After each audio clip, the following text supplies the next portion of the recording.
Alright, hooray indeed, everyone. This is Damn You Hollywood. I'm Robert Winfrey. We are down one Mark Radulich for this evening, and before we get too deep into this, that one's on me. We were supposed to do this on Thursday, but I between misreading the schedule and a root canal that only got 95% of the way done before our excessive amounts of bleeding prevented the finishing procedure and the requisite, pain that comes along with that. I derped. I botched it. Completely on me. Forgot that it was Thursday. Thought it was a week later. Uh, and again, entirely my fault. Mea culpa. So, no Mark this evening for those of you who are fans of his. On the plus side, he's on 8 billion other things, so there's no shortage of Radulich content. Stepping in to join me, he was going to be with us on that on that particular show anyway, but making his first appearance off the top of my head, at least on Damn You Hollywood, we have Sean Comer, who has coming to us while hunkering down, trying to avoid the Arctic blast, the polar vortex, Mm, the end of the the hurricane of cold envisioned by Roland Emmerich in Day After Tomorrow. God, I hate this damn region. Apart from that, I mean, at least you're not in Texas. Apparently, their power grid can't even handle the the necessities of Oh what's to yeah, come. yeah, yeah. However, I'm down here in Banjo Country, Missouri, and our rolling blackouts may or may not be starting tomorrow. Well, I will hope for the best for you. So I get yeah, to I get to same. avoid the worst of that because it isn't going over the Rockies. I'm on the other side of the giant mountain range. Oh God, give me 5 minutes alone with the time stone, and I swear I would have Ann and I back in Phoenix in half a heartbeat. Uh, yeah. Well, again, hopefully that doesn't get too crazy over there for you. Thank you, man. Appreciate it. And yeah, good. Yeah, it's good to be back doing a podcast with you again. I think the last one we were on, I gave it some thought, was when I was on for the Assassin's Creed movie. Yeah, that's right. We did that one. The movie was so forgettable, I forgot we even trashed it. Like you would. Well, I mean, much as I do kind of hate to say that about anything involving Michael Fassbender, boy, was that a badly put together picture. Oh, yeah, I had a bad feeling about it going into it, and there are sometimes I just positively loathe being right. Yeah, I hear you. Well, anyway, tonight, for this particular episode, we are talking about the mostly Korean, I think it was produced in Korea, the Korean language. It's not Korean language. They actually did a really cool thing with just a bunch of different accents and had just translations up for everything, accents and languages. Hmm. It's exclusively on Netflix here in the United States. Space Sweepers. Yeah, yeah. Let's talk about the actual unabashedly good movie. Yeah, that's a fun thing. So this comes to everyone from who produced this? Oh, the studios. Jeez. Distributed by Netflix. Why does it not have I love production I love company? how it's such a switch from probably ordinarily going who do we hold responsible for this to who do we thank for this. Yeah. I think it was like the Merry Christmas group. I'm now trying to go through the list here. I can't actually find the production company. I have the producers, Mhm. but not the company itself. Oh wait, there it is. Sorry, my mistake. Production company. There we go. It is. I'm gonna butcher this. I apologize in advance. Bidongle Pictures and Dexter Studios, and Mhm. distributed by Netflix. Uh, yeah, yeah.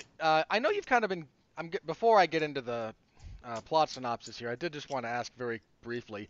I know you've been Mhm. kind of throwing yourself into, hey, let me do some more podcasts again after a bit of a hiatus. Yep. What inspired you? Was this just the next one up on the list, or was there something in particular about this movie that drew you to it? Anything like that? The title Space Sweepers. Mark said it was Korean sci-fi, and that's a ways out of my wheelhouse. This could be fun. This could be a fun way to broaden my horizons, get onto another show, hang out with some more pals, and To my utter surprise, I absolutely fell in love with this by about, I think, 10, 15 minutes into it. Yeah, I'm not as deep into Korean cinema as some other people, Right. but I've enjoyed this. It helps that I curate my selection of movies, but I've Mhm. enjoyed a lot of their stuff, and this goes into some of this movie in particular.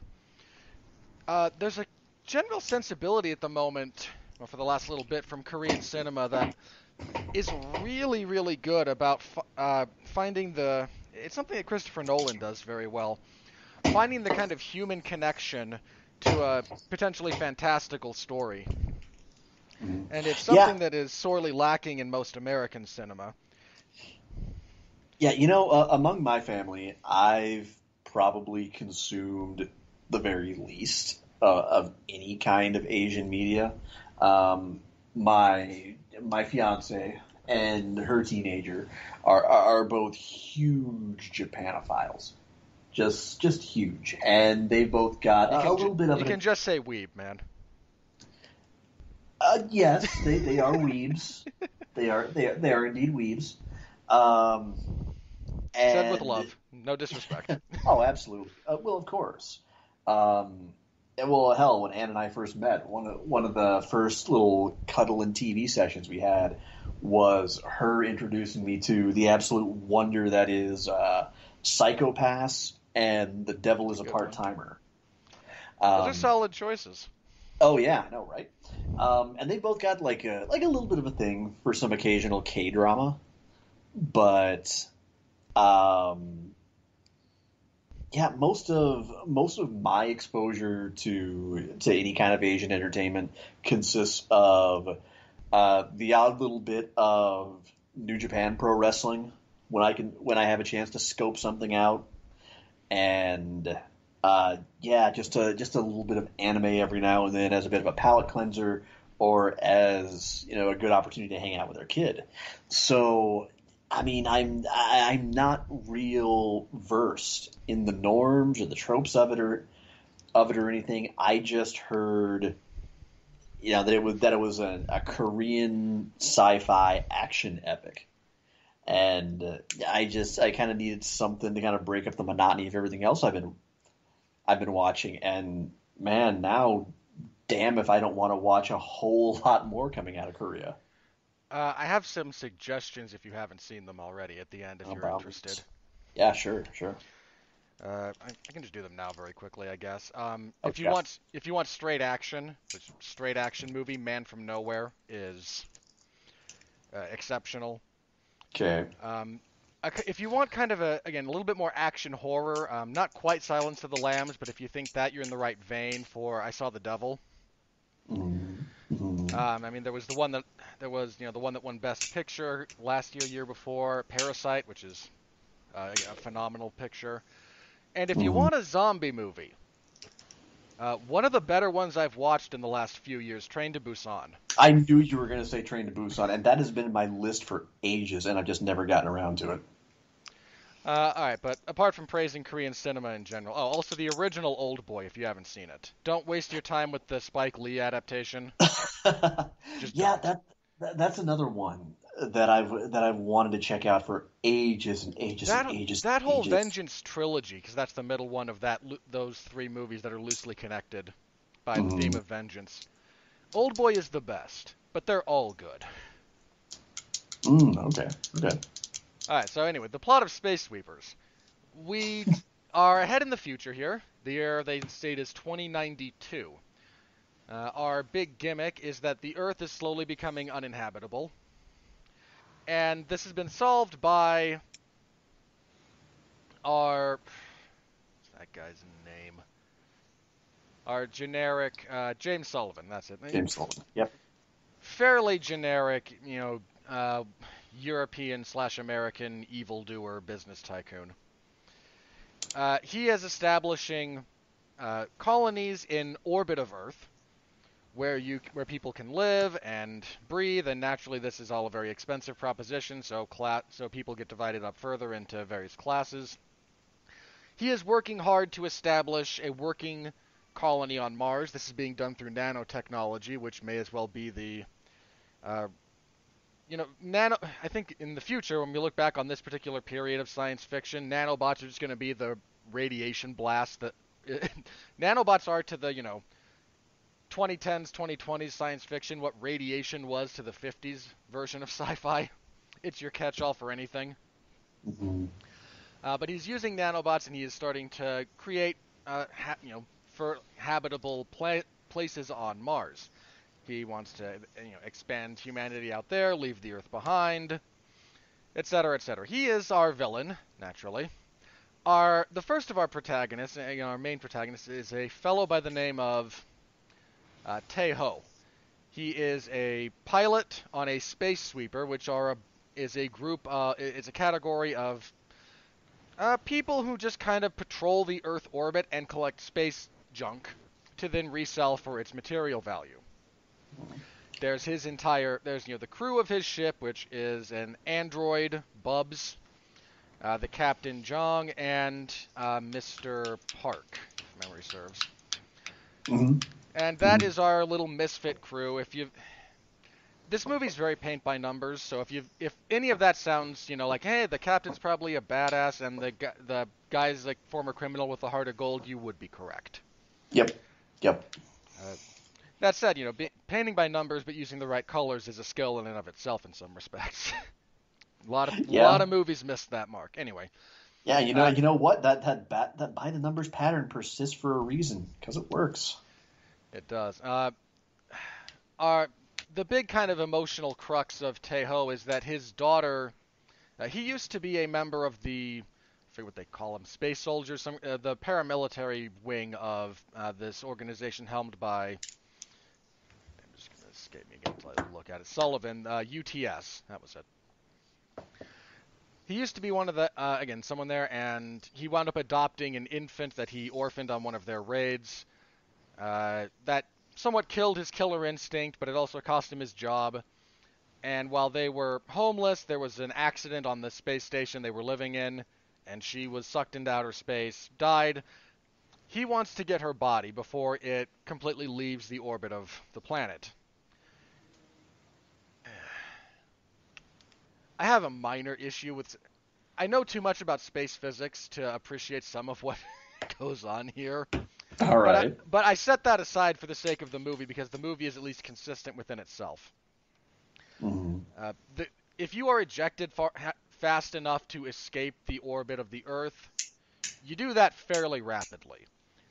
If anything, she would have cratered back into the planet because of the Earth's gravitational pull, especially not as long as they say the process took. But again, neither here nor there in that respect.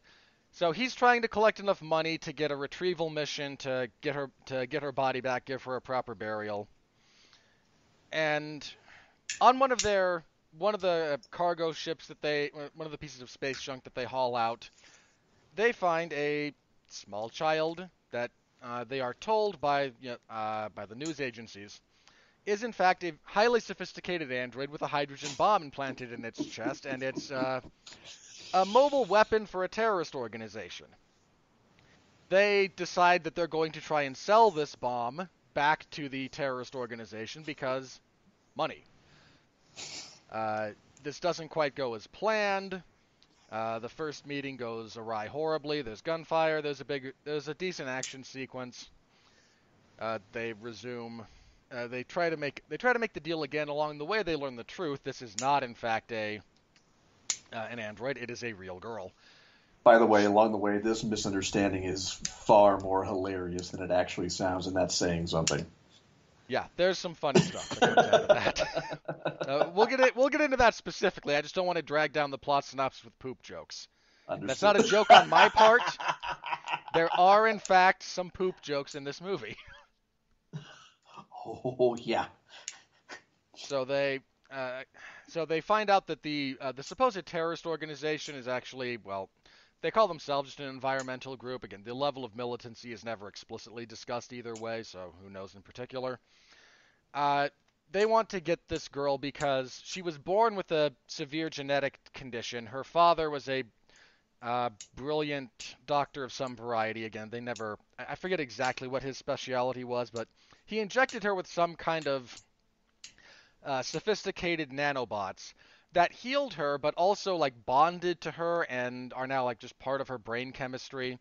And she can reach out. So the nanobots that are still within her system can reach out and interact with other nanobots in the immediate vicinity, and she uses this to be protected from any number of terrible things. She's shot at a few times and is protected. She can reach out with this to interact with other material. She uses it to stimulate growth, and the evil corporation found out about her and used her to actually jumpstart their projects on Mars to help make that a fertile planet for humanity to go to. Uh, they try to hand her off again to her father because now they as much as they all want money, they can't hand off a real human being to just anybody. Mm-hmm. They try to hand her off to her father. All of this has been their communications at this point have been intercepted by our evil corporation. They're intercepted. Everyone except the crew dies. The girl is taken. The big thing here for the corporation is she could be used to kind of get Earth back on track. And he doesn't want that for reasons that are not made especially clear apart from his sort of general dislike of humanity. He wants to wreck the Earth completely and start humanity over on Mars.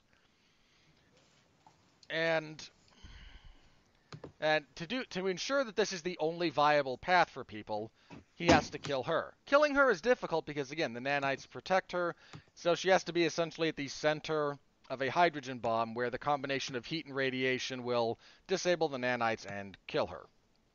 And barring the heat aspect, if they can just get enough radiation into her body, that'll work. So they have taken her. They take her to the center of one of these floating. They call it the factory. It's just one of these floating space stations. Mm-hmm. Because they've planted a hydrogen bomb there. If this thing goes off, it will knock the space station out of orbit and into Earth. The impact rendering Earth completely uninhabitable. It will have also killed the only somewhat miraculous hope that the planet has of potentially being refertilized. And evil will win, good will weep, and humanity will be for the worse, I suppose. Um, the kind of the big thing that turns the emotional point of that moment of that scene when our villain shows up is he offers the crew double what they were getting. He gives them I think it was like $4 million, and says, "Sure, take the money, let me have the girl, and you can do whatever you need to with that." And Taeho accepts the bribe in this case. He briefly goes back to the retrieval agency, but while he's there kind of setting up everything, he goes through the possessions from his daughter and reminds himself of who he wanted to be for his adopted daughter, sees something that she wrote for him and breaks down, decides he can't do this, can't go through with it. He goes back to his crew, they stage a rescue. There's a big chase sequence. There's a little bit of a swerve because this is a little bit of a heist movie in that respect. Ultimately, the crew is prepared to sacrifice themselves to make sure that she's safe, but she, throughout a significant distance, is able to reach out and connect with a floating space cloud of indestructible nanobots that they actually fly through earlier. That protects them. She brings the crew back to where she is. She is then she's adopted by the crew because her father is killed during one of the attacks. She starts revitalizing life on Earth. They go back to space sweeping, and we all wait for the sequel. Essentially, is kind of how that ends. Again, a simple recitation of the plot points doesn't quite do justice to what makes the movie work. No. So, Sean, what do you want to touch on first? What stands out to you the most? Again, where do you want to kind of kick off the discussion? Okay, for starters, even though we do have a villain, we do have a big bad, one of the things that really gave me pause, and it took a little bit after I had finished watching it, but I thought about it and I realized there is not a single genuinely annoying, detestable character in this movie. And again, I stress, I don't mean detestable as in you don't like them because they're set up as the antagonist. I mean, I'm talking about like the way we learn to hate Star-Lord after the course of the MCU up to this point. Or the way after a while you're pretty sure that you couldn't bear one more half second of Jar Jar Binks on your screen. Yeah, you know that Jack Black has been cast as Claptrap in the Borderlands movie, right? And you know what? I could absolutely see that working. He's about the only person who could make that work because Claptrap being an infamously annoying character in that franchise. You know what? I could think of somebody else that can make that work. God, I'm blanking on his name though. Help me out here. Played Richie in It. Old Richie, young Richie. Old Richie. John Heder. John Heder. Thank you. Thank you. Or wait, John. No, hang on. Yeah, almost positive.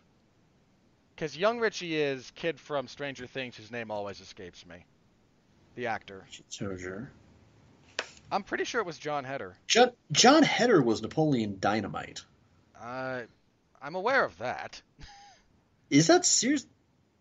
He looks nothing like Napoleon Dynamite when you get him out of that getup. It's kind of freaky. Hang on a sec. Hang on, I can look that up real fast. I'm positive that's not John Heder. Okay, you might be correct. Yeah, I am next to positive. He's got a name that's similar to it, and I just can't remember. Hang on, it's chapter 2. Let me just do this. Hang on. Bill Hader, that's it. Bill Hader. Thank you. Similar enough name that I always forget that. I always get those. Yeah, I was gonna say I know that John Heder actually looks nothing like Napoleon Dynamite, but I knew that wasn't him. Bill Hader, yes. Yeah, Jack Black or Bill Hader. Those are the first two claptraps that jump right out at me. Yeah, but to your point about the movie, I think you're correct. There's no one, and no, it could. There's a few that could have been. I mean, it would have been very easy for Bubs in particular to get grating, and you just kind of go, "All right, get off my screen, robot." No, but he has just the right timing, just the right delivery, just the right chemistry. With everybody else, that he never hits that point of being grating. There's nobody who was, an insufferable man-child on the level of Peter Quill. No, there was nobody who just chews scenery on a level where you just go, okay, you're at about a 15. I'm gonna need you to take it down to about a 7. Yeah. Ironically enough, the only role that could have used, I think, a little more of that was the villain. Yeah, I could have, but I'm glad that he didn't, because I could have just as easily seen him going kind of the Gary Oldman in The Fifth Element route. And again, that's the easy comparison to make as far as the movies go. And again, there's ways that they are not similar, but it's a close enough comparison in some respects. But instead he takes it down to more like just a shade below Malcolm McDowell in Tank Girl. Why did you remind me that movie exists? Because it's better than most give it credit for, and because in this case it's an apt comparison. Because the comparison is more apt. Yeah, that is the sweet spot. It's like Gary Oldman, Fifth Element. Okay, friendo, make friends with decaf. Dennis Hopper in Waterworld or Super Mario Brothers, okay, better, but you're still a bit much. But like right around Malcolm McDowell and Tank Girl. I think that's kind of just right for our kind of sort of almost Steve Jobs stand-in that we've got here. Yeah, which is another minor gripe I have. I weep for the next couple of years of quote unquote original villains because they're for the last little bit they've all been some variation, not all of them. They've anyone in this position, the kind of, genius corporate tech guy, Mm. for the last little bit they've been some variation of Steve Jobs. For the next little bit they're going to be some variation of Steve Jobs and or Donald Trump, and I hate the lack of creativity Oh, that so goes you so into you that. so you went for Trump. I was going to say Steve Jobs or Elon Musk. Musk hasn't gone heel enough in the public zeitgeist yet. Yeah, I'll concede that he's pushing it, but he's Oh, not but there he quite might yet. get there, but at the moment I Yeah. feel pretty confident that, again, we're looking at evil Steve Jobs, evil Jeff Bezos, evil Donald Trump, et cetera, et cetera, et cetera. And Mm. I don't have a tremendous amount of patience for the weakness of writing and the laziness that goes into that. But for me, what makes this movie work again, you have the character interactions are always very strong. They all play off of each other very, very well. And the the underlying emotional core of this movie is again it's Taeho and his attempt to just give his daughter a proper burial. The scene where he is rereading her like a writing book and just has Mm. that like kind of public breakdown. It got to me a little bit. It's because this isn't a guy who he's not looking for his lost child in the traditional sense of the word. He's under no illusions about her survival, Mm. and he just wants to be able to say goodbye. He's looking for closure. Yeah, and that's a very very relatable thing. To anyone who's lost anyone, especially someone tragically like that. Yeah. And he's just, and his you know what he's going to do. I mean, again, this is a very paint by numbers movie in that respect, Hmm. but it's so Hmm. well executed that I can't help but you can't help but feel for the guy as this goes along a little bit. Even when you want to scream at him, you know what the right thing to do is here. Be better. They also give him enough motivation to to make the wrong choice, have it be understandable, and then have you root for him when he inevitably comes to the correct choice. See, And and that's the thing is what makes this so subtly brilliant is the fact that neither the ends nor the means feel unreasonable. It might be a far-flung future with far-flung tech and far-flung problems, but it's not so ridiculous at any point that you look at anyone's actions and you're just left dumbstruck to ponder, why would you do that? Of everything you could do, of everything you could want, why would you do this because you want that? yeah, the only one who I think toes that line is the villain, whose motivations are never, to my mind, adequately explained. No, no. I mean, he has a good enough delivery about his own personal tragic backstory. But it seems more like the character's kind of thesis was, and he mentions it briefly during one of his interactions with one of the reporters. He says, we can tell your morality via your DNA, right? And I think that Hmm. if that's going to be kind of the central premise of this guy's actions, like I can look at your genetic code and figure out whether or not you're a person worth saving. I mean, again, that's not a bad place to start a villain's motivational arc. It's just not expanded on at any point beyond that, and I think that's just kind of a weakness of the writing of the villain. But we're not in this Yeah, movie for the villain, and it's he considering how he considering how he. many scripts would crumble under the weight of a weak villain like this. It's a credit to everyone involved in this that this movie still kind of rises above a lackluster antagonist.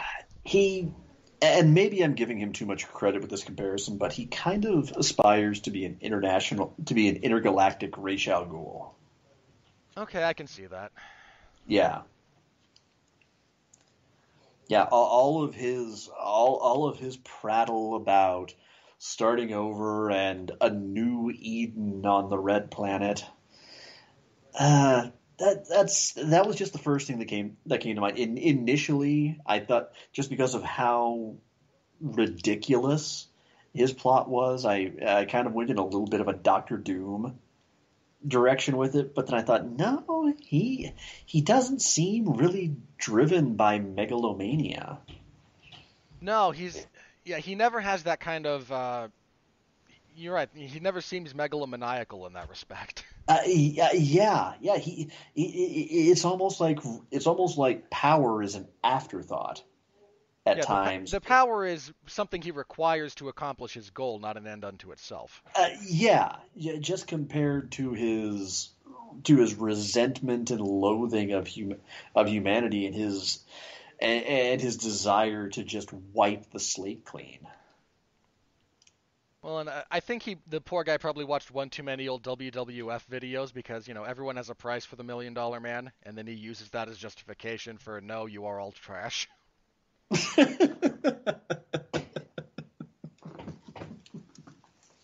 For the record, Ted DiBiase kicking that basketball away from the kid dribbling it is still like the best Yeah, heel thing ever. yeah. Use a troll, James Sullivan. Use a troll. Yeah. But yeah, I liked all the characters. I mean, I think Mr. Park probably got that was a role that could have been either just a straight up nothing or just sappily forgettable. And both the actor and the way he's written kind of toe all of the appropriate lines. I mean, when he mentions himself, yeah, he was a drug dealer. When you get the full reveal that not only was he a drug dealer, but he was arrested, tried, convicted, and sentenced to death. And if he ever leaves UTC space, it's established as kind of its own like independent nation. When you leave Mm. Earth and go up high enough into it, you leave the jurisdiction of the planet, and so he can't go back down. And then there's a bit later where he seems to be willing to do that to help save Dorothy. Mm.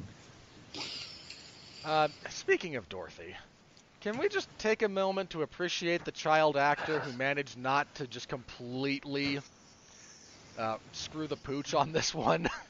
Oh dear God, yes. Because it's how many times have we seen it? There's a child actor, and you just can't help but think to yourself, if I'm supposed to be rooting for you or not want bad things to happen to you, and here I am rooting for Jason to walk you down. Oh God. And the kid just makes it look so easy. The good ones do. I'm with you. She does. She's Hmm. almost effortlessly charming in the way that children are when they're not being forced to be on camera most of the time. And it's what makes it so hilarious when here's this, precocious, completely innocent, affable little girl, and, and she's on a ship, just looking for hugs from a crew of ne'er do wells who think she's a bomb. When she's walking around and they all, I mean, that bit where they all scatter to their own rooms. Yes, yes. Quick, let's do rock paper scissors to see who goes out and interacts with her. And there's a thing about a Taeho in this case that uh, I'm gonna make a reference here, and I don't mean this as a one-to-one comparison, but I tend to think that to this day the best example of a character, most realistic, I suppose, if you want, is what I mean by best, of a character going from uh, on the negative end of the spectrum to on the positive is probably Liam Neeson's performance of Oscar Schindler, Mm-hmm. because he switches gradually.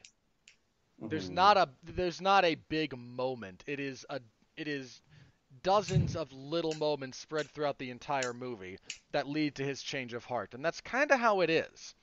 So Taeho going from uh, essentially single-mindedness in terms of his acquisition of money for a somewhat noble purpose, to be clear, and he just kind of slowly comes more and more around to doing the right thing. And that again, that's a real credit to the filmmakers because it could have been the same. We see it all the time.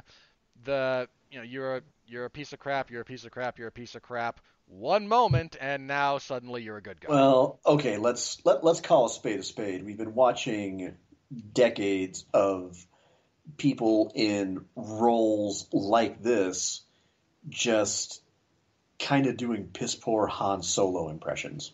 That too. That's absolutely true. And Hmm. credit to the actor here, who is I want to get his name right. Hang on. It is Song Joong Ki. Hmm. Uh, he's one of the bigger stars in Korean cinema. like Is he really? he's a genuine A-lister. Oh If you look at wow. some of the stuff he's done, he's been You know what? I believe it. I can and see why.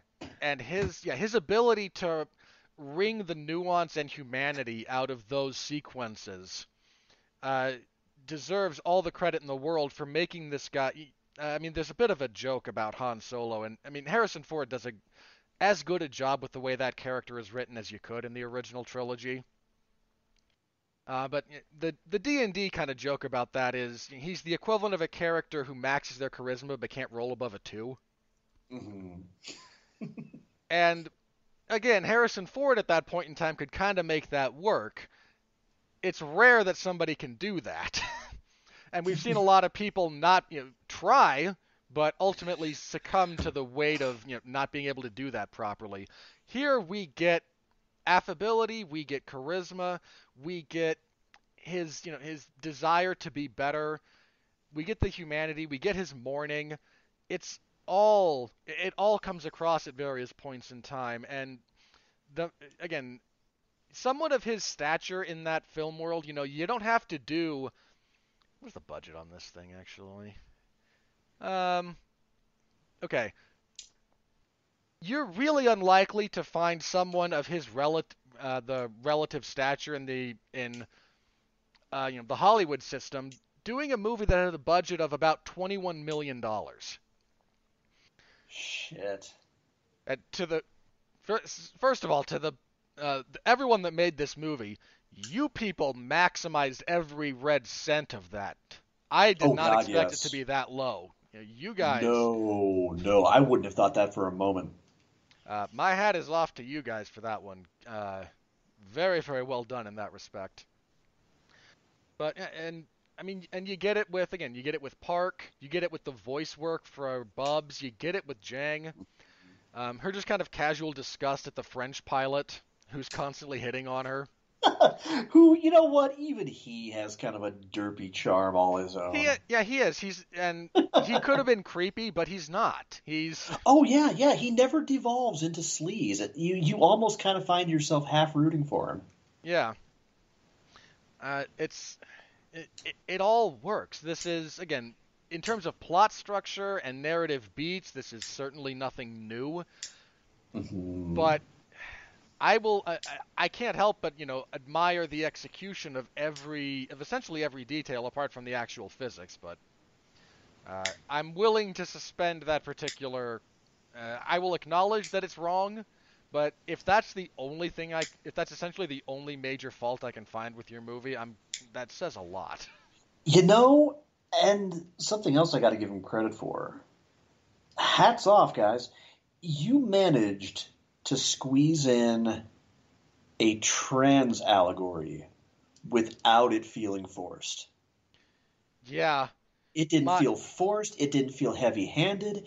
It it never felt on the nose. yeah, I'm with you there. I mean, I've said this in the past about movies. One of the fastest way to get me or a giant chunk of most moviegoers to tune out is to be preachy, and that's whether or not that's even if you're preaching something I might agree with. Mhm. Uh, it's just it's a giant turnoff to the experience. So being able to make that character just feel like that character, like that is just who organically exists in the world. Uh, Mhm.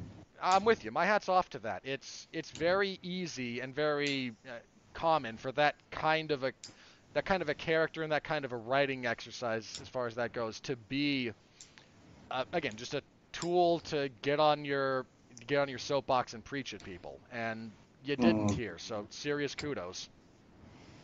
Well, but on the other hand, something else they did really well, um, with um, Tejo and Park. Uh, Something they could have just as easily fallen into with those two in particular is the trope of the bumbling jackass men who just have no clue whatsoever what to do with a Oh child. yes. I'm And so grateful they didn't. yeah, and while they do play a little bit up with the hair scene, the hair washing scene, they I play that they I play that for laughs a little bit, I think what I but appreciate about that is they are not, three men and a baby, right? words They're right out of my mouth. it's Yeah, not that, it's they each go, "No, you're doing it wrong." She's not, I think one of the things that Tejo says to him is, you need make sure you put the basin under there and she's not an infant. yeah. And then their egos just a little bit get into it, like, oh well, how would you do it? And they split and they spray each other. But yeah, they fundamentally neither of them is trying to wash the baby in a rock tumbler. Well, no, and when Captain Jang steps in, she never feels sanctimonious Yeah, it's or like she's lording it over them. It's just more like kind of just a natural yeah, it maternal instinct. it doesn't feel like ugh men. It feels like, okay, you two have lost the plot, Yeah. and it just as easily could have been any two of them in that same position, and the third comes in and goes, all right, you two, go take a walk. Hmm. Exactly. Exactly. It's So just I the power of restraint. You're not kidding. It really is a great. I wish the person who wrote this plot synopsis had exercised some. It's and again, it's a nice thing about a lot of Korean cinema. It's able to again kind of find humanity. It's not a maybe this is one of those things because they went so because the story they're telling has to be so kind of multicultural. Their Mhm. response to, okay, we're going to have these aren't only going to be Korean people in here. They just give Mhm. everyone universal translators and tell everyone to speak in their native language, and we'll make it work. Mhm. And that's a Mhm.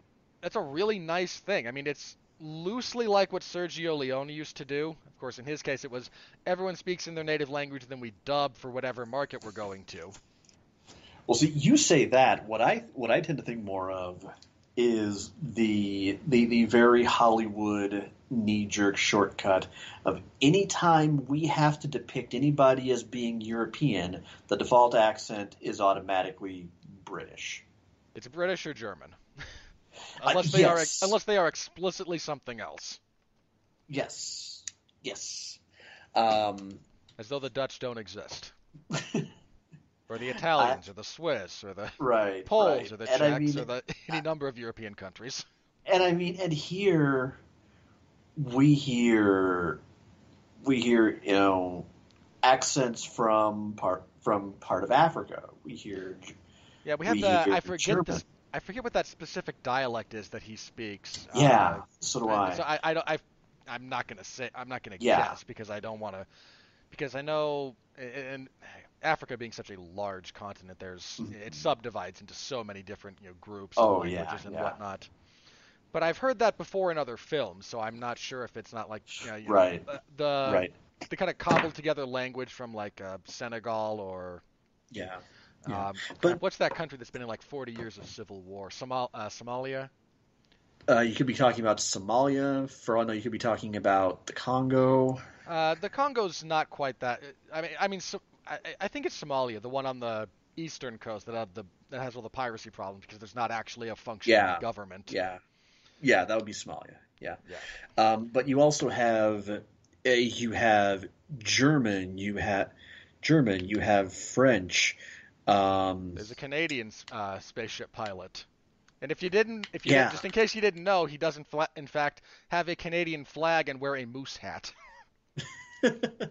Well, again, I'm not going to get on my high horse about, stereotyping or anything, but it was funny. That guy couldn't have screamed Canada anymore if he was a member of Alpha Flight. but but again, I mean, none of it is well. Okay, yeah, exactly. Just pointed out. He's not wearing a toque and mainlining maple syrup as it drizzles down his hockey jersey. That's true. Um, it's meaning that none of it is It's egregiously lampshaded. it's broad, but it's not caricature, Yeah, it, which can be a tough, it can be a difficult distinction to kind of draw between those two. But this movie in particular does in fact walk that line. well, but which it makes it feel more like such an environment where this has become such the accepted norm that just nobody bats an eyelash anymore Yeah, if at you some yeah at someone just speaking their native tongue. I mean, there's that scene in the beginning when he's going to identify another body that has kind of fallen to Earth, and the person he's trying to buy the visit from, he starts speaking Korean, and she holds up a finger, takes out her earpiece, and bangs it on the desk a few times. And stupid translators on the fritz. Which again, It's not how that's you a have to, plot. not That's how a you treat plausible, that reasonable technology, problem. but we I all do mean, that. We all do that to stuff we shouldn't. but again, it's a plausible, believable problem that you could see people having with that technology, and you could see somebody reacting that way if it was fouling up. Yeah, again, we all bang stuff that we shouldn't in that respect. I mean, Oh, of course, of course. so yeah, I liked the world that they created in that respect. I thought it was believable. Again, if you have this many people now having to live in close proximity, what do you do? Well, if you could develop a universal translator like that, and given the necessity that would suddenly be present, there's a much higher probability of that becoming a thing. Yeah, I can buy that. I can buy that a profession is in fact gathering up space junk for its materials to be repurposed, because there's Totally. a fair amount of it up there, to say nothing of what it'll be in 70 more years. Yeah. Uh, Again, as far as criticisms go, I just know a little bit too much about elements of how this would work. I mean, they have a thing where random space debris flying around can interfere with things or crash into your home or whatnot. Mhm. I don't know if you guys know this or not, but at the moment at least, NASA has people tracking every bit of space debris. This is one of the things about the movie Gravity, because I've seen actual astronauts talk about that movie, and some of it is very accurate. But then no, random space debris, no, it wouldn't happen. That stuff's all being tracked. We know where it is. Mhm. So there's that. There's some of the space scenes, the flying scenes that are very clearly being influenced by Earth physics rather than space physics. But fairly minor complaint as far as that goes. The Mhm. only in-universe gripe I have with this movie is actually their plan at the end. When they can't defuse the hydrogen bomb, so their plan is we're going to put it on the spaceship and we're going to fly it out. We have to be able to. They came up with a plausible reason why they couldn't autopilot it. They have to avoid all the attack ships, so we have to pilot it out. And they get the little girl on another ship, and I was throwing my head into the wall almost, going, why isn't she going as fast as she can in the other direction? You can literally Mhm. halve the distance you have to travel if you do that, and instead she just kind of sits on that ship and let's really hope they make it the what was it, 5,000 kilometers or whatever, 50,000? I forget exactly. A long distance. But like again, you can make it so they only have to travel 25 and you only have to travel 25, and then everything's a whole lot easier. And yet, you know what? For a lot of movies, that would be such a precarious plot hole. It would be the kind of thing that would just ruin an otherwise great narrative. And here, isn't it weird how it feels almost like an afterthought? It does. Again, I think it's one of those things that I have to remind myself. If you're not me, is this really going to bother too many people? No, it's not. And it doesn't even bother me all that much. It was just okay, you guys should be smart enough to understand the basic geometry, the basic math equation here, right? But again, those are relatively minor complaints, all things considered. Uh, Hmm. I enjoyed this movie for the most part. I joke about the sequel. I hope they Yeah, don't. I really hope they don't. I hope they do if they have the right story. I don't want it to be a cash grab, uh, because I'd rather they just continue to exist in that universe in my head and just go about their lives. If they have the right story and everyone comes back, they could probably make it work. But it should be for the right kind of story, not just because hey, we made money on this. It it would have to be a really damn good story because this is something that wraps up so nicely. I don't know that I want to see him continue it. I think I would rather this just be left well enough alone. Yeah, I'm with that. I would kind of rather it be done. It is a really No. nice little story all on its own. I mean that Netflix money. I know I know it's seductive, but I hope the minds behind this have more sense than your average Hollywood hack does, and just knows when to call it a day. All right. Anything else you want to close up with, and then we'll move on to our other couple of segments here, which I don't have the sound clips for those. My apologies. But I'll be honest. I think we much like this movie, we wrapped it up pretty nicely in one tidy little bow. I could not recommend highly enough that you watch this. And I think the one compliment I could give it, that it's a subtle thing, it's a little thing, but you hear Korean and you know it's going to have an English dub. And dubbing can be a little hit or miss. just a little. The English dub absolutely nails it. You lose absolutely nothing. The English performances are wonderful. Seriously, especially Bubs. Um, I cannot say enough good things about Bub's English performer, and I get it. It's all well and good if you have a preference for subtitles. That's wonderful. But say you're in my position, where you're somebody who during the day half the time is balancing his checkbook while working an online job and trying about once per hour to get in one of the 5-minute circuit workouts on Daily Burn, you're you lack the attention span to possibly sit through all about 2.5 hours of this movie paying rapt attention to subtitles. But fortunately, this is so well done in English that nothing of value is lost if you're not listening to it in Korean. You know So the please, There's a few other shows like that that Netflix seems to be very willing to pay for the appropriate talent of actor to do those things. I've caught a little bit of Sweet Home in the English dub. Normally, I listen to it in the original because if the lips don't match what's coming out of them and it's very obvious, it kind of yeah, short circuits my brain in some places. Yeah. But some of the dub from that was quite good actually. So That's another one that I've kudos been to meaning to watch for a while. I haven't finished it yet. I think part of my problem was I read the uh, source material first before the Mm. because it's based on a webtoon that is actually quite good. So if you have the time, I joke that is.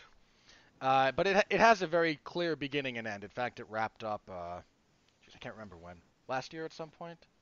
I See, want to say my problem is I always hear Sweet Home and I think of the game that serves as the distant ancestor to Resident Evil. that's fair. All right. So with that out of the way, I don't have Mark's little Muppets news bulletin update, but we've got a couple of things worth talking about here. We've got three, and we're gonna go with that for the moment. So, first up on our list, a brief moment of silence and a funeral dirge for Black Widow. Disney announced last week that they are committed to a theatrical release for the Black Oh, Widow Disney. movie. Now, China.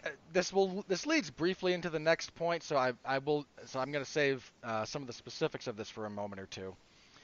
But China seems to be opening theaters again, and seems to kind of finally be on the other end of the pandemic that their government let get out of hand. Lest I be accused of being unfair there. The government again that their government handled so poorly. But they finally seem to be opening theaters, and people are going back to the movies a little bit over there. In fact, again, the next point will be a movie that unseated the Avengers Endgame weekend box office for a region. But again, in a minute. That said, we're probably still about 8 to 9 months away here in the United States, give or take, I think. Uh, so again, just a brief moment of silence for that movie because they're committed, all right. They will push that thing back to the ends of the earth. On the plus side, it's a nothing movie that doesn't actually affect anything, but everything else is being pushed back along with it. Yeah, I mean, this is a prequel, isn't it? It's supposed to be set after the events of Civil War, I think. I'll catch it on Disney Plus. I'm not pee pants enough about this to want to go to a theater. I'll be honest, I'm not even completely sure my town has a movie theater. If I it mean, does, I don't know where it is. this is one of those weird things about my current relationship with the MCU as such. If I wasn't going to review it, I don't know that I'd see it. I Uh, just I'm just not that organically excited about. It's one I kind of posted a tweet earlier since the hype for Zack Snyder's Justice League is gathering steam, where I said, well, have fun, everybody. I think that weekend what I'm going to do is I'm going to go on Amazon. I'm going to rent some of my favorite movies from the DCAU. Might throw in Birds of Prey, Aquaman, Wonder Woman, and Shazam. Play some Injustice and order some decent trades off Amazon because that sounds like more fun to me than sitting through Justice League.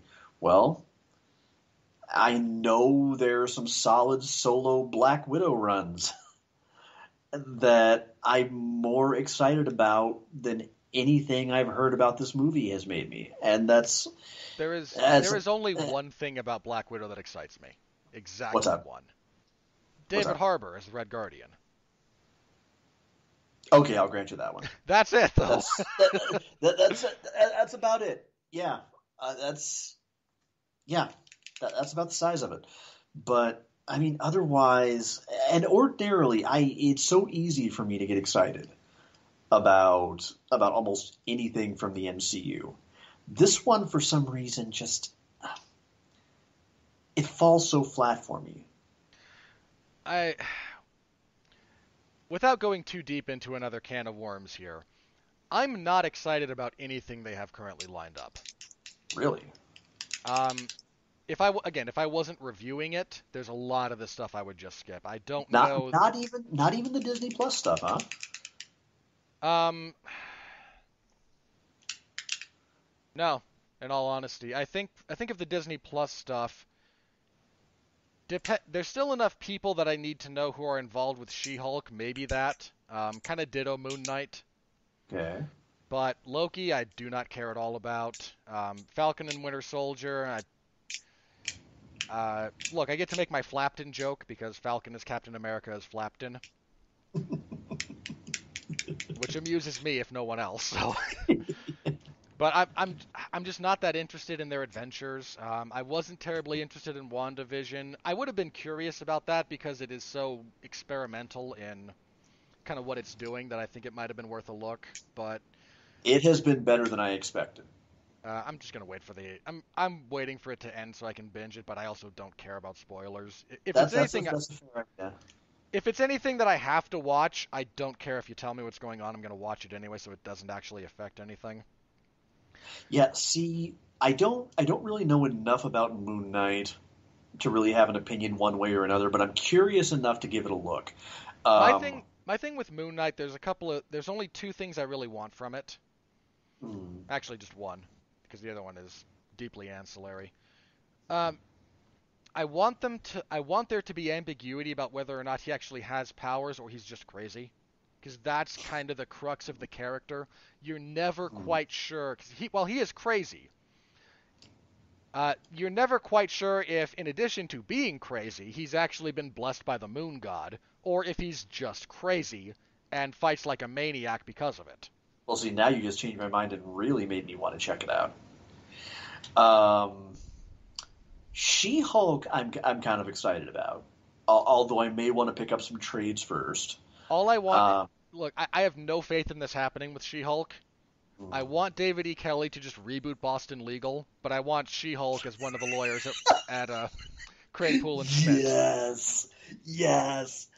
Um, Falcon and the Winter Soldier. I think Anne is probably going to be more excited about than I am. But I'll still watch it. Um, the events of WandaVision have my ears really perked up to hear any news about Loki. Because I think that's going to get really interesting after what I've seen over the first 6 episodes so far. What If really intrigues me. What if might? That's kind of Yeah. again that will come down largely to kind of the individual execution, but I think What If might have some legs for me as a vehicle for enjoyment. Um, and I think last but not least, the last two I can think of are okay. They've announced that an Ironheart series is coming down the pike. Meh. Although I think that's going to be a ways off. I think I need to read some more of Riri Williams in the comics before I forge an opinion. Part of my issue with that in uh, how do I say this right? I think the most interesting thing about Ironheart in the comics is her relationship with Tony Stark. Exactly. But And that's exactly what I'm interested in. yeah, and completely excising that from the character, yeah, unless we Oh, do okay. unless we do flashbacks galore, Yeah, I can see that. Well, and they and pay last Robert Downey Jr. enough to buy a chunk of the moon. and last but not least, I am unabashedly excited about Miss Marvel. Yeah, Um, nah, I not me. I because I just recently gone back and I reread the first volume of G. Willow Wilson's run, the intro of Kamala Khan, and God, I love it so much. And I have absolute total faith that this is going to be well adapted.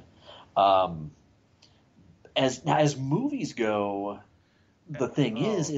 is I'm really in uncharted territory because a lot of the movies that are coming out are heroes and properties that Can I I just have no familiarity with. can I tell you there's exactly one that I'm loosely interested in from everything they've announced, and only What one?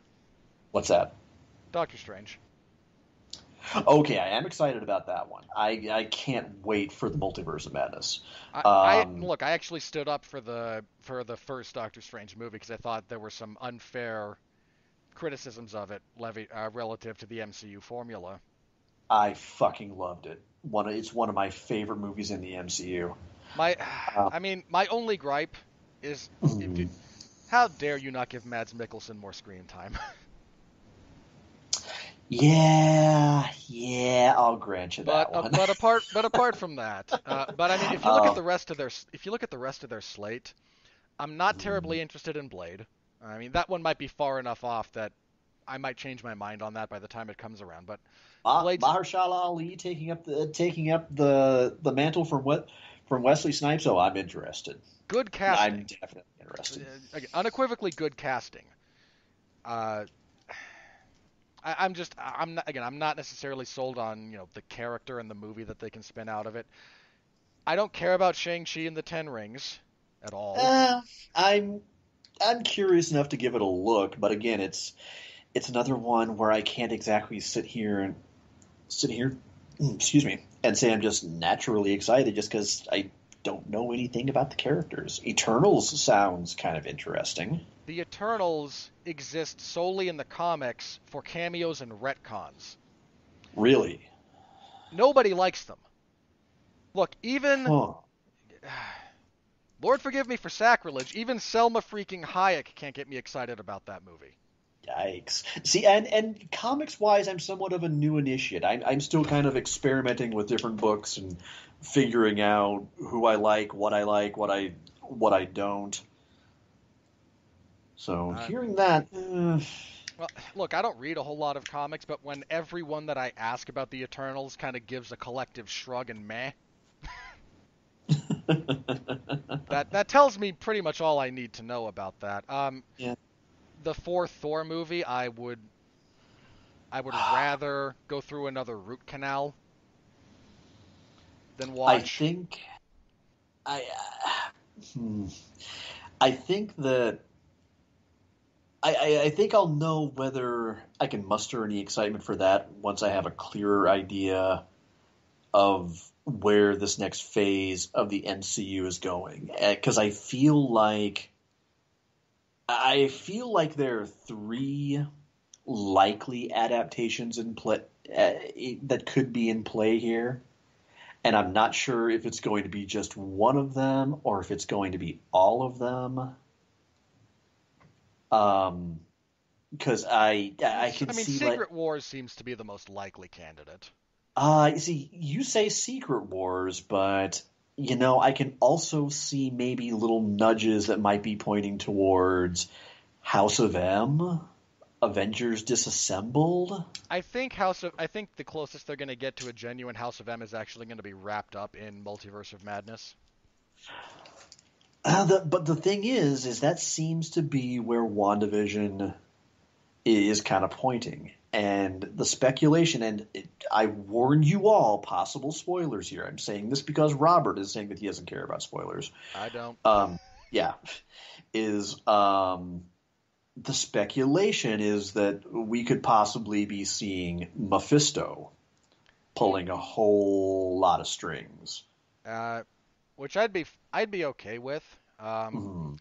Look, as long as I get the next Spider-Man movie to be the much ballyhooed One More Day adaptation, that's really all I want. Oh God, you every time someone brings that up, somewhere in Minnesota, Linkara starts crying, and he has no idea why. I'm pretty sure Benjamin just like snapped one of his drawing pencils accidentally and just I sense a disturbance in the Oh, force. don't do that. Those things are expensive, man. Oh. Um, I mean, just speaking of Spider-Man, I don't care about Spider-Man has never been a hero that interested me. Now, I know that's just me, and I'm not speaking terribly ill of the movies, which have been uneven. I think under the Marvel banner. Homecoming was all right. It was mostly the best things about Homecoming are Michael Keaton and Tom Holland. And then when you get to Far From Home, Peter Parker's European Vacation, I have very little positive to say about that movie. Frankly, I think it's just time to get away from Peter and just fully hand Miles the ball. I I don't necessarily object to that. I I don't think that I don't know that they will or not. But again, they could look if Joe Quesada would ever let Peter Parker actually graduate from high school. You know, here's the funny thing. I'm gonna date myself just a little bit for this, but I remember back when the news first broke that there was going to be a new Spider-Man, that Peter Parker was going to be de-emphasized in favor of this half Latinx, half black teenager. And the moans of anguish went up that this was never going to work. Marvel was being politically correct. You just killed the entire book. What a stupid thing to do. 10 years later, um, Miles has arguably become one of the most beloved characters in Marvel. Yeah, you really do need to wait until you actually see how the character plays out. I mean, because to be fair to those criticisms, can I just say Amadeus Cho and everyone agrees I'm right? Well, and again, Because the but I totally don't. awesome Hulk is anything but totally awesome. Well, but here's the thing though. I don't think that having someone other than Bruce be the Hulk was a bad idea, because the No, fact of the matter is, after such a long time, you eventually run out of runway with some characters. You just have nothing left you can do. And after more than a half century, they ran out they ran out of ways to evolve Bruce Banner. They ran out of new directions they could take Tony Stark, especially after World War Hulk, and Civil War. Um, you know, they needed to do something fresh with Thor. And go ahead, put me on record as saying that when I first heard what they wanted to do, where they handed the mantle off to Jane Foster, who was dying of breast cancer, but there was the twist that every time she transformed out of the Thor state back to Jane, the cancer accelerated. That sounded interesting to me. That sounded like a book that I would be willing to read.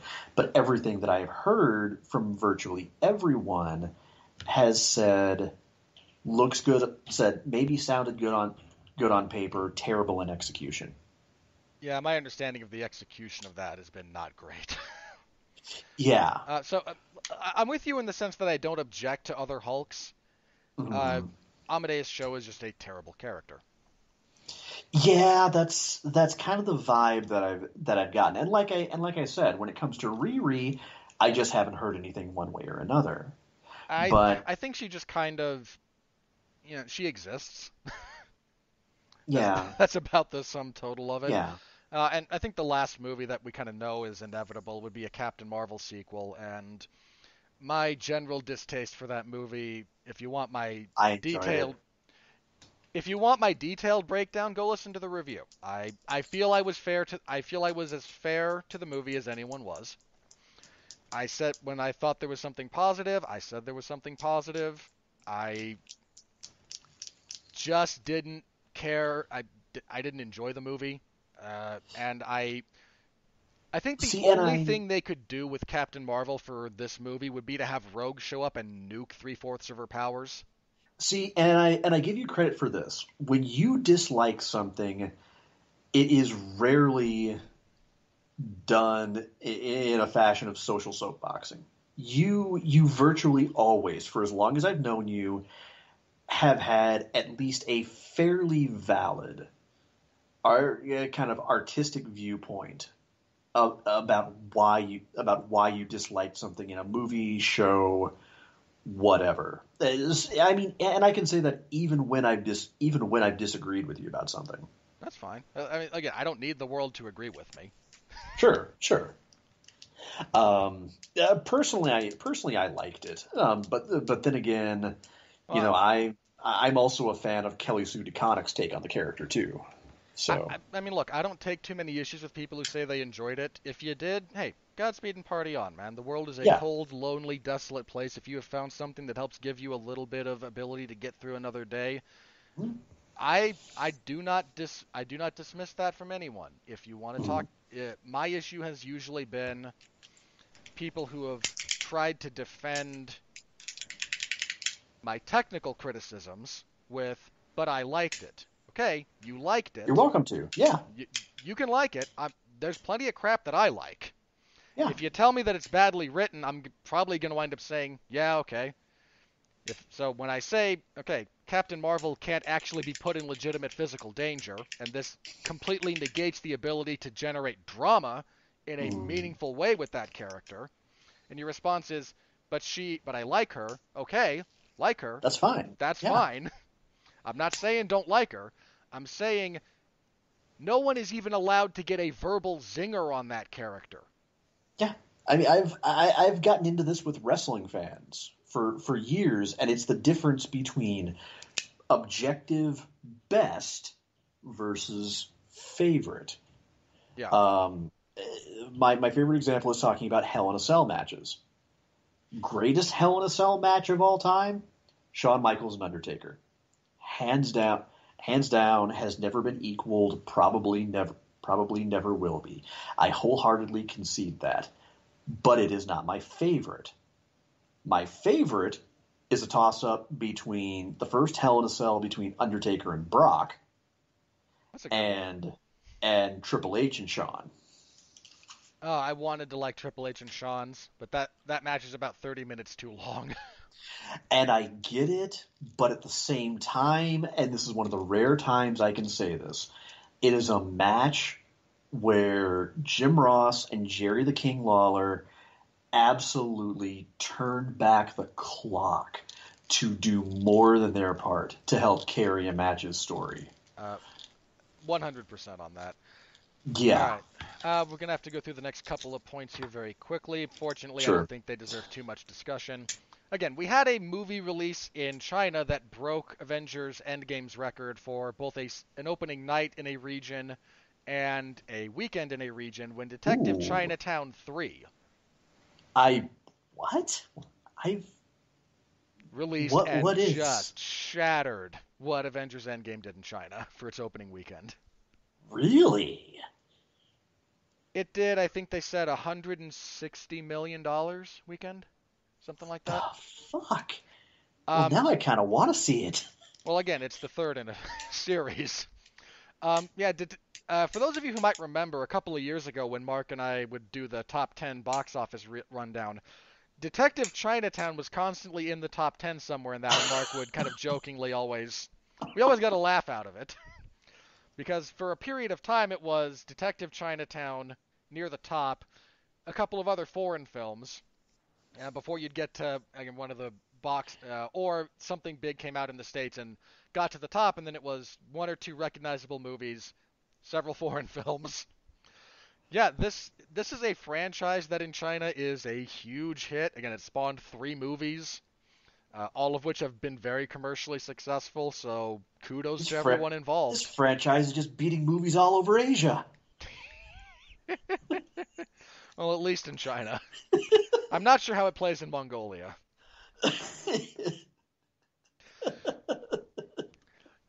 So there's that. Last thing as far as news goes, and again, we're gonna be brief here. Uh, Last couple of weekends, from the Star Wars universe, Gina Carano was her contract with Disney was not renewed, so her character Cara Dune from The Mandalorian is out. This in the wake of some of her most recent social media escapades. In this case, uh, I found the I had heard the story. I hadn't actually looked up the offending post in this particular instance, and it wasn't what I thought it was. It's still again kind of an iffy thing. Uh, uh, kind of the sum total of what she's mentioning in this post is, in the 30s and in the 20s and 30s in Nazi Germany, one of the first stepping stones that the government took was turning everyone against the Jews. And I'm not sure how this is different from getting everyone to hate everyone for their political affiliation here in the United States. Now, again, I'm not going to go too on about this. And again, this drew ire from a lot of people for a lot of reasons. Oddly enough, some people accused her of being anti-Semitic in that particular respect, and which makes me want to hit people, referencing the Jews is not anti-Semitic. Dislike, Disliking the Jews or expressing hatred of them because they're Jewish is what anti-Semitism is. Using them as as kind of a general reference point, especially for something that happened to them very publicly, is not at all anti-Semitic. I don't know where people were coming with that. Um, I take issue with this more as a student of history, uh, especially because there are so many more accurate comparisons that could be drawn. Look, if one of Carano's points had been that it's hard for someone who is conservative to find work in Hollywood, which is one of her points, that's a valid point, I think, in general. Unfortunately, it's not something you should be comparing to the Holocaust. The only No. things that you should be comparing to the Holocaust are other forms of systematized murder. Yes. Short of that, leave the Holocaust alone. There's thousands of years of human history where we have done crappy things to each other. You can draw on a lot of stuff. If she had, and this was kind of my point, if she had said, being a conservative in Hollywood is a little bit like being on the blacklist in the 1950s in Hollywood, I don't think anyone would have objected. That's not that, and that actually does speak to, again, maybe something that's a little bit true about the Hollywood establishment. Unfortunately, because for the last, 10, 12 years, everything someone does has to be compared to Nazi Germany. And let me be abundantly clear about this. Both sides of the political aisle have engaged in this crap.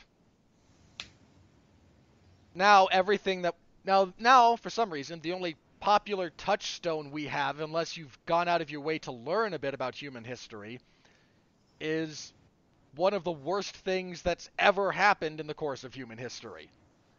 And unless what's happening to you is legitimately one of the worst things that's happened in the course of human history, you gotta find a better comparison. You just do. In this So, case, though, it's not just the one comment. no, it isn't. It was one after another, and they warned her, and they warned her, and they warned her. Stop fucking with our money, Gina. Gina, stop fucking with the money. You're fucking with the money again, Gina. Stop it. Gina, do you want the spinoff? Do you want the spinoff? Okay, then stop fucking with the money. Gina fucked around. Gina found out. And now Gina's best friend is Ben Shapiro. You could do worse. I'm not the biggest fan of Ben, but you could do a lot worse if you need. That is her new filmmaking partner. Is the guy who got into politics because he failed at screenwriting. Yeah, I've. Coming to a Pure Flix production near you. Hey, be nice to Pureflix. They don't deserve to be smeared like that. Just no. I'm sorry. No sympathy. And I will even throw this out there. For as generally also reprehensible as I find Rosario Dawson, Rosario played it a whole lot smarter. Rosario knew when to take a step back and when to shut up. Gina decided to double down. Yeah, and just kind of to the same point, with Gina, it's been a series of things. If you want to look at, again, something that is, I would say if you were to take any one of Gina's posts, there is something equally reprehensible that Mandalorian star Pedro Pascal did. He posted a picture of Jews in a concentration camp and said, Germany in 1930. And then below that, a picture of a border detention center and said America 2018, I think was the year. Buddy, one of these things is very much not like the other. Mm-hmm. In point of fact, the company that you work for at the moment takes a lot of money from the only government on the earth right now actively engaged in something akin to the Holocaust. Because boy, aren't we just grateful to China for letting us shoot Mulan there, 20 minutes away from a concentration camp full of Uyghur Muslims. Mm-hmm. And Mm-hmm. and again, it's more the hypocrisy that galls me a little bit about crap like this. And again, to Pedro's credit, he was told, "You're messing with the money. Knock this crap off," Mm-hmm. and he did. The man knows where his bread is buttered. Mm-hmm. Yes, one. Yes, and now one of them is going to be starring in The Last of Us as Joel, and Is the he other now? one, is going to be sharing a trailer and a Keurig with Dean Cain. Oh yeah, yeah, Pedro is set to play Joel. Good for him. And you know what? I think he'll knock it out of the park. Based on The Mandalorian, I have absolute confidence in him. I think he'll do Troy Baker proud. Or not Troy Baker. Wait, was Troy Baker the voice? Yeah, Troy Baker. I briefly got Troy Baker and oh god, I'm blanking on him. Um, If you're looking for like high voice voice of profile voice of voice voice of actors, voice of Drake in The Last of Us. Voice of uh, Nathan Drake. I'm I blanking. I'm How could blanking I? on that now. I'm blanking on that too. Was that? That wasn't Uh, Fred. That wasn't Fred. hang on, Nathan Drake voice. Nolan North. No. Okay. Yeah. I briefly was getting Troy Baker and Nolan North crossed up because they were both in the game. It's But usually one of the. Usually a lot of big names come from one of those two guys, especially from Naughty Dog, where they're required to do a lot of motion capture stuff. mhm, mhm. but yeah. So consider that kind of your bonus fourth story is the cast of The Last of Us is coming together and it's kind of looking good. Yeah. I don't know how to feel about that one. But we'll see. Yeah. I So mean, you got to say this. I mean, for as visceral a ride as that's going to have to be, nobody is going to be able to do that more justice than HBO. yeah, that for, if you HBO Max is the perfect home for it. for any of you that haven't played that game, and if you're not interested, fine. That is a brutal game, and I don't just mean I don't, Oh and I do not just mean violence. There's plenty of that. no, That no. movie is a that game is brutal on an emotional level. Mhm. It is brilliantly heartrending. Absolutely. Yeah, it's a rough one to get through. And yet Uh, it is still a bona fide must play. I'm trying to remember where I gave up on it. You gave up, really?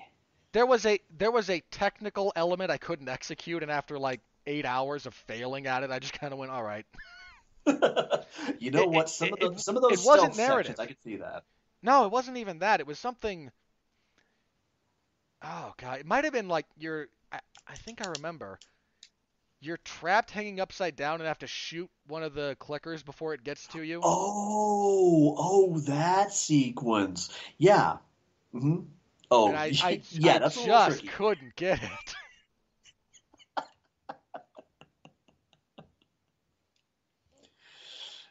Uh, But yeah, it's so again, I think HBO is the right place for it. I think some of the people they have involved, from what I'm seeing now, are the correct ones for it. So again, we're just gonna have to kind of wait and see for that. See, I think that's everything as far as our news segment goes. We're doing on time. Okay, we can do this quickly because we yep. have critics. This movie has okay, so Space Sweepers, according to Rotten Tomatoes at the moment, not a lot of critics. Let me back that up real fast because I need the other segment. At the moment, it currently sits at. This is one of those movies that has a wide disparity between critical and audience reviews. The current tomato meter for it, as far as the critics go, is at 57%, while the audience score is 82. As Wait, far what? Wait, what was the critical take on uh, it again? It's 57. However, I think that's skewed because there's only 14 total reviews, and you're always going to wind up with something more in the middle when there's so few, when there's such a small sample size to draw from. I was gonna say that's baffling. Yeah, I mean, again, when the audience score, again by contrast, there's 250. over 250 ratings for it from the audience. There have only been 14 reviews published. Hmm. So that's going to help kind of establish why the disparity there. Yeah. So as for bump this up here because yeah, we only have 14 reviews, so we're not going to go through all of them, but we can go through a handful of these. Where do we want to start? Who's a familiar name? Okay, here we go. This is one I deeply disagree with. We have Amy Nicholson from Film Week (brackets KPCC NPR Los Angeles). So you know where this is coming from. Again, top critic. It devolves into a movie with a gazillion explosions and nothing thrilling at all. I could not possibly disagree more. First of all, there's not that many explosions. This is actually a fairly No. action-light movie. Yeah, the action kind of tends to punctuate more than anything else. What else do we have? We have Casey Chong from Casey's Movie Mania. Mark, this one's for you, you self-employed loser. Uh, and yet, for all the stunning visuals and exciting effects-laden action sequences, Space Sweepers mostly misses its mark. This is not a Transformers movie, sir. Like, there's... I really am just a little bit baffled by people who weren't able to I mean, maybe it didn't resonate with you all that clearly, but to pretend that there's not a legitimate effort made to, again, be more than just things go boom, it just seems to run contrary to the actual evidence. I just misses its mark. I don't know what mark it missed. Yeah, I mean, again, there's a handful of nitpicky ones I could come up with, and again, here's our last one for this. Again, small sample size. Oh wait, we have two here. Sorry, there's two. There's Roger Moore of Movie Nation, because this guy. Oh, it's oh so pretty to look at, but talk about empty calories. You and I did not watch the same movie, man. You, sir, are a baboon. A baboon? That's the stupidest, smelliest ape of them all. Baboon, baboon, baboon. Yeah, that's again, especially on just a $20 million budget. Like this look, no, no, this is really not that empty. And then here we have James Marsh writing for the South China Morning Post.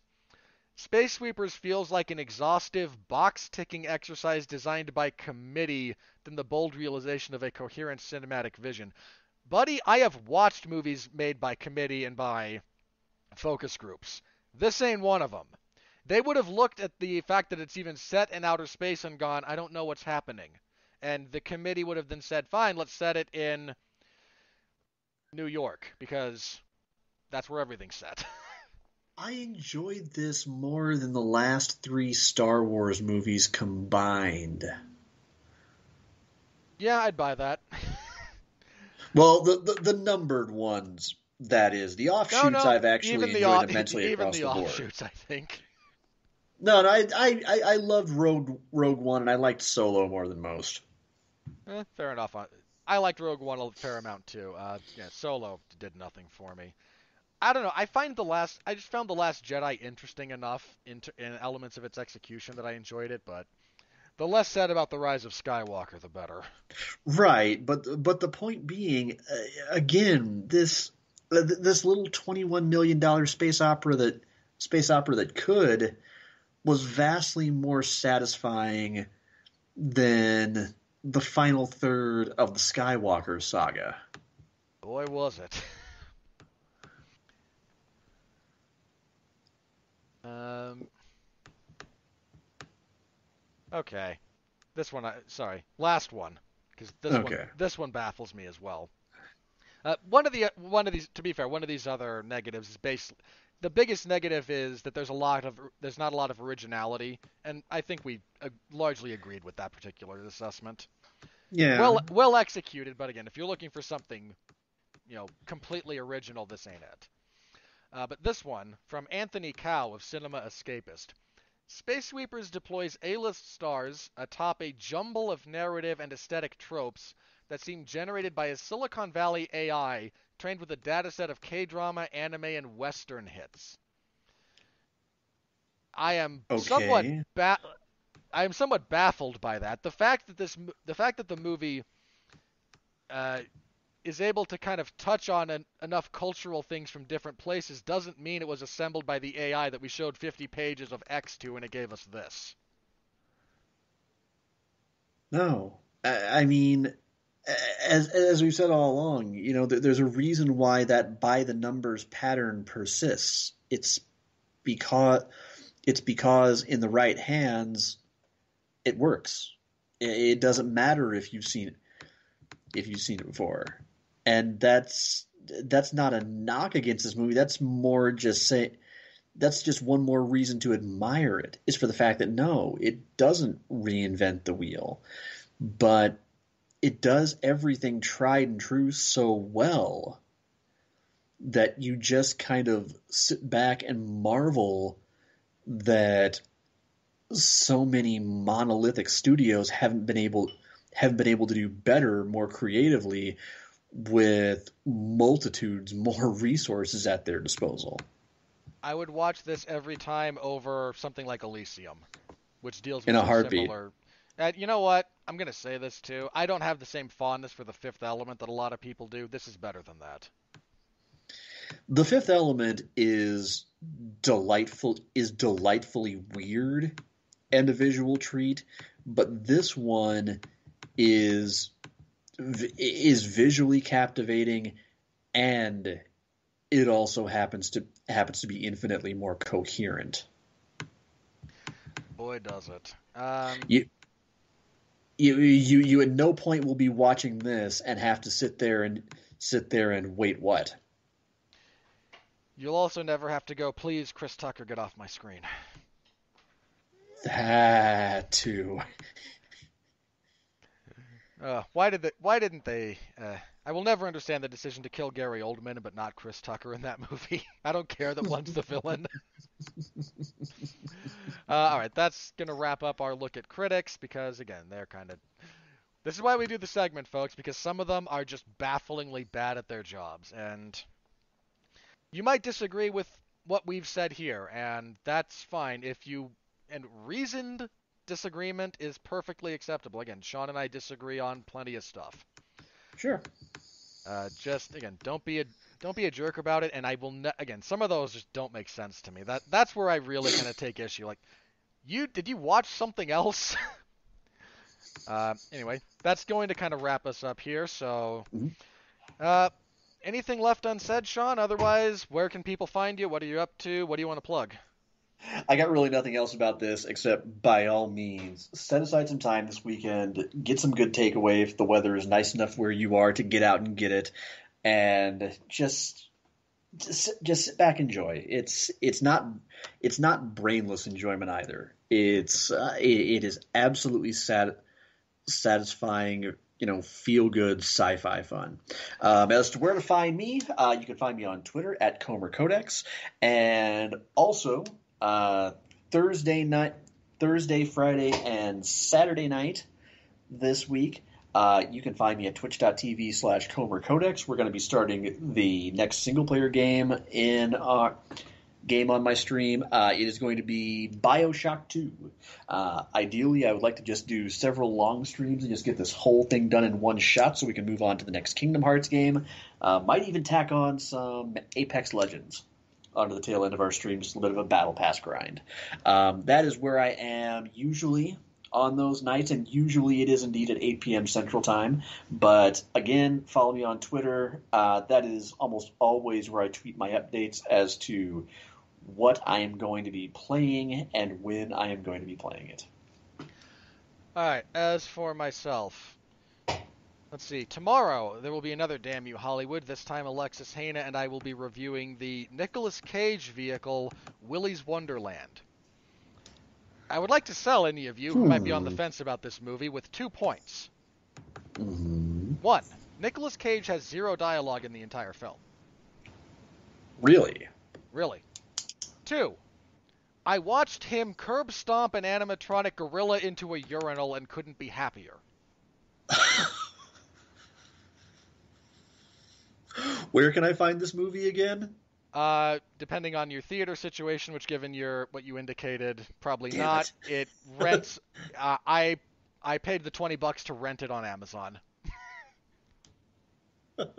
I don't know if it's worth $20 to me. Maybe I'll wait for when the price goes down. That's fine. Again, I have to review it otherwise. I was looking for theaters, but the closest one that I could get, the closest one airing it to me was about 30 to 40 minute drive, and it ain't worth the gas money. Hmm. But yeah, so if I could sell you on that, again, full review tomorrow with Alexis Hana. We'll be talking about that movie, so that should be a lot of fun.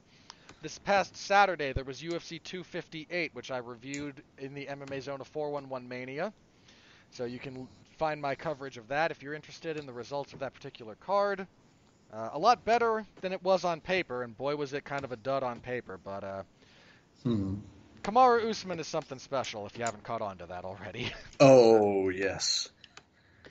I shudder to think what Trevor Whitman has been able to do with him just in this short period of time and what he'll do going forward. That man is brutality made flesh. I wouldn't go that far. He's had some duds, but he is. It's more that it's just so darn hard to beat him. I mean, again, if you want the personification of violence, I still think that's just Engagey. Good point. His Good point. his loss to Khabib notwithstanding.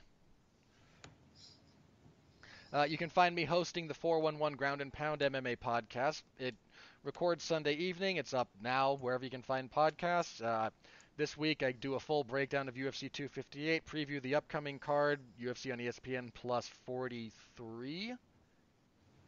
43 or 44, I can't remember which one. Which is not great on paper, and features Curtis Blades and Derek Lewis. And I don't know what I'm going to do with all that heavyweight action.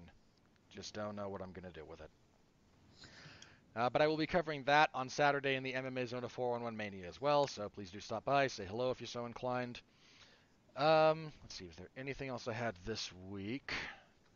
I'm going to double check in case I forgot something, because I really don't want to do that again. Let's see, today is the 15th, so we have Willy's Wonderland tomorrow. Not that, not that, not that. Only other thing coming up on the 25th, Mark Rattle, I think it's just Mark and I. I'll have to double check if Alexis will be there or not. There will be a Damn You Hollywood for the Netflix exclusive I Care a Lot, which is a Peter Dinklage vehicle, and that's largely why it's on the schedule. I know nothing else about that movie, but we'll find out together, I suppose, if nothing else. And coming up again, I forget the exact date. It might be next month. There's going to be kind of an interesting style review we're going to get together. It's going to be me, Mark's daughter Lily, and David Wright, and we'll be talking about the anime series Demon Slayer. Because Oh apparently my. it is Lily's favorite thing. And since Mark is trying to engage in some child labor at the expense of his own children when it comes to podcasting material.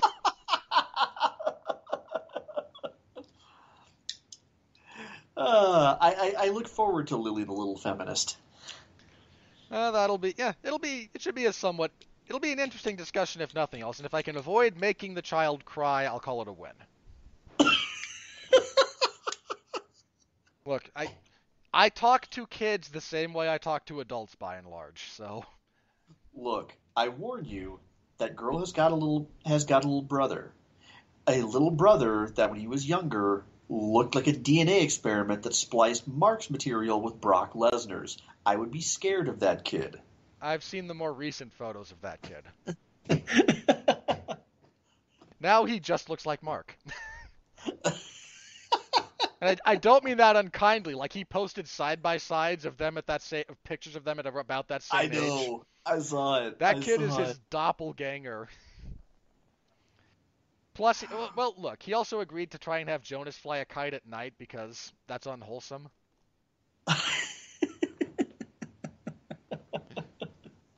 So, I'm gonna. When I say I talk to kids the same way I talk to adults, I use essentially the same vocabulary.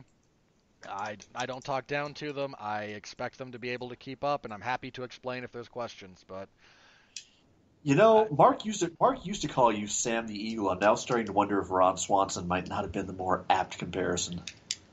I think he started calling me Sam the Eagle before Ron Swanson was as memey as he is now. And Ah, that would explain it. but yeah, so be on the lookout for that in the near-ish future. I might see what other kind of anime I can foist onto Lily slash Mark because that amuses me to do so. Yes. Yes. Again, it just look. I've gotten Mark to do a couple of things with me, and we've had some fun with it. I try not to point him at anything too stupid. Because the ones we've done, we did the two that stick out in my mind. We did a delayed review of the Netflix exclusive Devilman Crybaby, and then we did Hmm. something from the same director called Keep Your Hands Off Isaacin. Uh, both of which are wildly different viewing experiences. One is kind of soul crushing. One is entirely uplifting. So you can go back and listen to those, and yeah, we'll just kind of see how that goes, and see if we want to do anything else in that same vein, or if Lily goes away going, boy, Robert sure does hate me, and I never want to talk to him again. So again, we'll see. That'll be a fun experiment, if nothing else. All right, that's it for plugs. So big thanks to Sean as always for being on the show. Happy to talk to Thank you you for again. having me. Until next time, everyone out there in movie land, on the internet, as always, please stay safe and continue to be well, be safe, and I don't have the outro music, son of a gun. I have to update this. I have to update my list of sound clips. I really do. That's my bad. So no clutch for you all today. My apologies for that, but again, be safe out there as always, and continue to be well, be safe, and behave.